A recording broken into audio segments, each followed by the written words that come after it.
rapport boobu kan lañ koy présenté.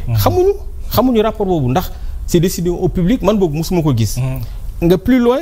cette même loi de 2017 à travers l'article 29 te dit que la CDC également présente chaque année un rapport sur la situation matérielle et sur la direction morale présentée à l'Assemblée nationale. Mais Assemblée nationale jusqu'à présent boo ko fa yóbboo ñoom est-ce qu'après dañuy communiquer pour que askan bi xam CDC xaalis ba fay dem nan la ko utiliser. Et mieux pire encore chaque année chaque exercice CDC ci résultats yi nga xam ne daf koy def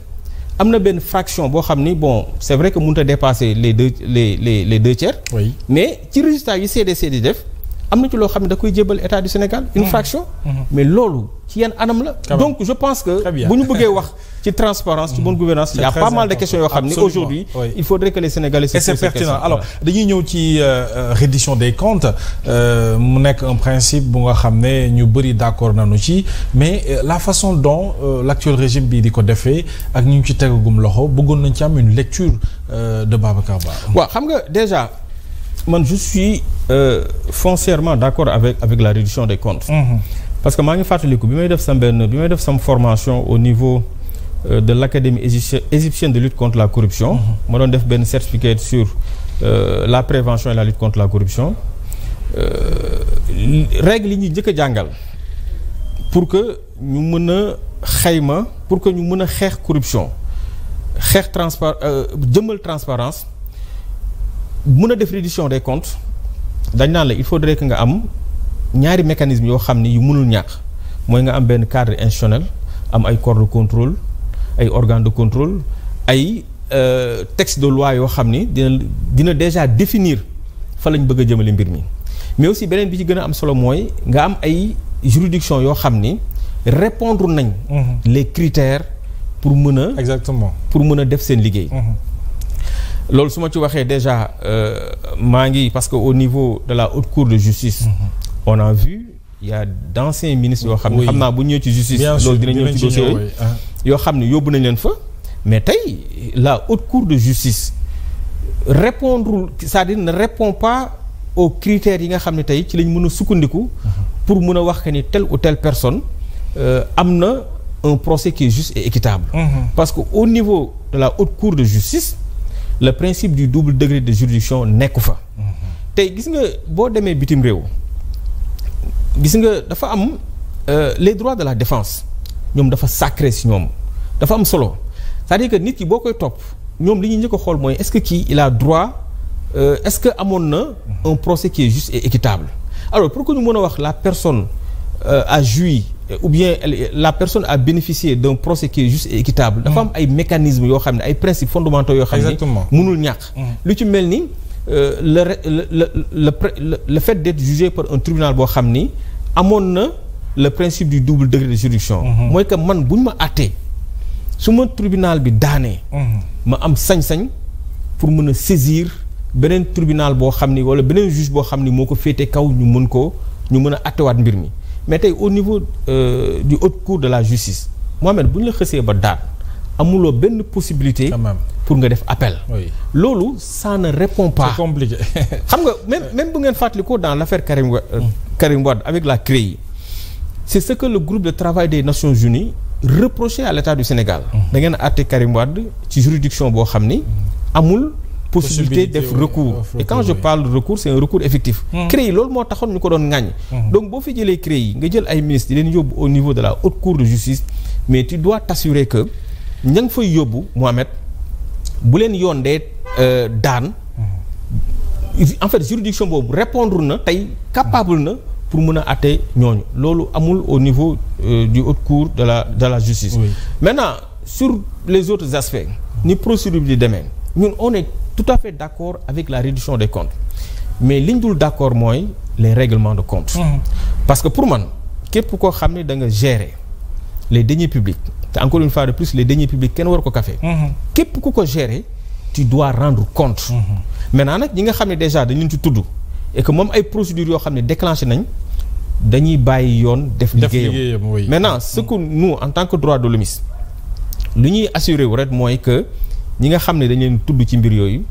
nañu fexe Mohamed ba seen présomption d'innocence ñu respecté ko oui. Ça c'est fondamental. Oui. ñooñu nañu fexe ba ñu bañ a ternir seen image. Oui. ternir seen honorabilité.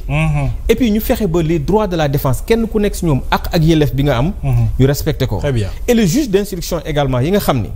ñoom ñoo jël dossier yi. Parce que le juge d'instruction il instruit à charge et à décharge. Autant il va chercher des preuves yoo xam ni c'est pour disculper la personne. Autant également dina wut ay preuves yoo xam ne c'est pour charger. Donc comme te ñun am nañ confiance ci les juges d'instruction jàpp nañ que ne juge d'instruction bi. dina def liggéeyam ak. daañu ñëwaat ci ñoom donc voilà. alors ñu attaqué koom-koom gi daal di ñëwaat ci wàllu justice ak expression des libertés. Alors ci koom-koom gi aussi am ngeen ci ay xalaat yu bari laaj bi mooy est-ce que mën nañu relancer justement koom gi muy économie sans sukkandiku ci partenaires bilatéraux yi et surtout yan yoon la yoon mën a jaar évidemment pour cette lancinante question ñu jëm ko régler muy fexe ba rationaliser le train de vie de l'État. Déjà est-ce que mun nañu bañ a liggéey ak les partenaires bilatéraux. Oui. Non Mohamed. gis nga les partenaires bilatéraux. Oui. Que ce soit FMI. BAD. Banque mondiale. ñooñu ils sont indispensables. pour la stabilité de notre économie. loolu moom kuy xalaat que ni tu peux faire développer un pays mun nga suqali sa réew. Tu peux rendre votre économie stable tabax ay tali. tabax ay école faj nit ñi santé bi créer ay emploi sans que nga liggéey ak les partenaires bilatéraux loolu amul fenn loolu c'est impossible moo tax quand j'entends le premier ministre Ousmane Sonko dire que aujourd'hui on va travailler on va faire de telle sorte que dañuy compter sur les ressources endogènes dañuy fexe ba ñun ñu financer suñu bopp loolu mënul nekk gis nga bi may def sama master sur la commande publique may nuyu également notre professeur monsieur Fall. ki ma yoroon financement du développement. li muy njëkk a jàngal daf ñu nuyu réew ñaari source de financement la Mohamed bi njëkk mooy la fiscalité les ressources endogènes. muy pétrole bi gaz bi fiscalité impôt bi ñu lay dagg TVA yi ngay fay ainsi de suite loolu mooy première ressource bi. Deuxième ressource bi c'est le financement extérieur mooy appui bi la FMI di jox appui bi la Banque mondiale di jox appui bi la BAD di jox loolu mooy ñaari source levier yi nga xam ne ci lañ mën a sukkandiku pour mën a suqali réew. Mais tey la France les États-Unis mais États-Unis li mu am ci dette bu ñu la ko waxoon da nga xam ñaata la France également donc ñoom ñëppay appuyer sur les partenaires bilatéraux pour mën a sigil pour mën a développer seen réew. C'est clair. Donc ñun bu ñu bëggee gëm ni que à travers les ressources endogènes muy fiscalité bi impôt bu ngay fay li ñuy tirer ci pétrole bi loolu mën na fay salaire yi loolu mën na tabax ay tali mën na tabax ay grands projets c'est pas possible loolu mënul nekk léegi li ñu war a def mooy état du Sénégal mooy fexe relancer notre partenariat avec lu ci mel ni FMI ak Banque mondiale ainsi de suite moo tax gis nga ñun ni ñu xamee solos bi moo tax bi problème bi amee Mohamed dañu contacter on a écrit dañu contacter le FMI pour rencontrer leen et ils nous ont heureusement ñoom ak seen flexibilité ñu nangu recevoir ñun forum du justiciable bi may dem sax j'étais avec le en fait le chargé de programme bi ñu demee le représentant résident du FMI daf ñu dalal ñu waxtaan ak ñoom ci question bi parce que ñun on comprend les enjeux xam nañ que ni Sénégal pour que mu mën a àgg fi ñu bëgg mu àgg il faudrait que ñu liggéey ak les partenaires bilatéraux donc et puis ñu waxtaan on a échangé mu nekk un travail vraiment constructif ñu xamal nañu ko liggéey bi avancé na yenn chiffres yi ñu soxla woon les affaires les ministères des finances seen experts yi ñoo ngi ci liggéey donc ñu waxtaan ci lu sori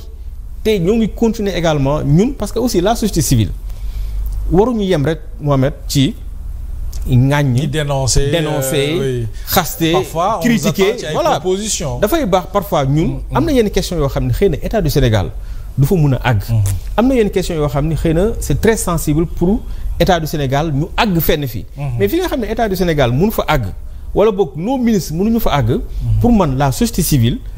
en tant que patriote ñun également war nañu mën a dem pour décanter parce que cette question de l'économie là mais aujourd'hui ñun ñëpp a koy yëg mais aujourd'hui les gens peinent en fait à joindre les deux bouts donc si ñëpp lay metti donc bu dee ñun société civile war nañu mën a def ay démarches rencontrer FMI xool fan la problème bi nekk ñu def rôle de médiation ça je pense Très que bien. c'est donc on l'a fait et on encourage également le président de la République le premier ministre ñu liggéey à ce que FMI ñëw parce que FMI encore une fois de plus dafa am et foofu je suis d'accord avec le président avec le premier ministre quand il dit que FMI ñun ñoo ko moom effectivement FMI je pense que institution la boo xam ne dafa regrouper plus de 191 membres te FMI bi ñu koy tabax bi ñuy créer les trucs là de Bretton Woods les institutions de Bretton Woods l'idée c'était que réew yi nga xam ni seen économie dafay sooxe pour que ñu mën di ñëw di leen jàppale pour que seen économie mën a stable donc FMI également dafa am obligation ñëw tendre ñu la main yëkkati ñu pour que suñu réew mën a c'est important alors état aussi war a jouer partition mooy li ma doon wax léegi ci fexe ba réduire le train de vie de l'état loolu da ci am solo mais je te dis Mohamed xam nga le train de vie de l'état ñun ñëpp xam nañ que c'est très cher donc la rationalisation du train de vie de l'état loolu également je pense que mooy premier challenge bi nga xam ni État du Sénégal war na ko def mais moo tax Mohamed man quand je vois le premier ministre Ousmane Sonko di voyager ak l'avion présidentiel man j'applaudis pour man c'est très normal parce que xam nga tax je préfère tey nga voyager ak avion présidentiel que nga dem di louer ay jet wala ñu lay abal jet privé wala ngay dem di louer ay avion bu dee ñoom mënuñu jël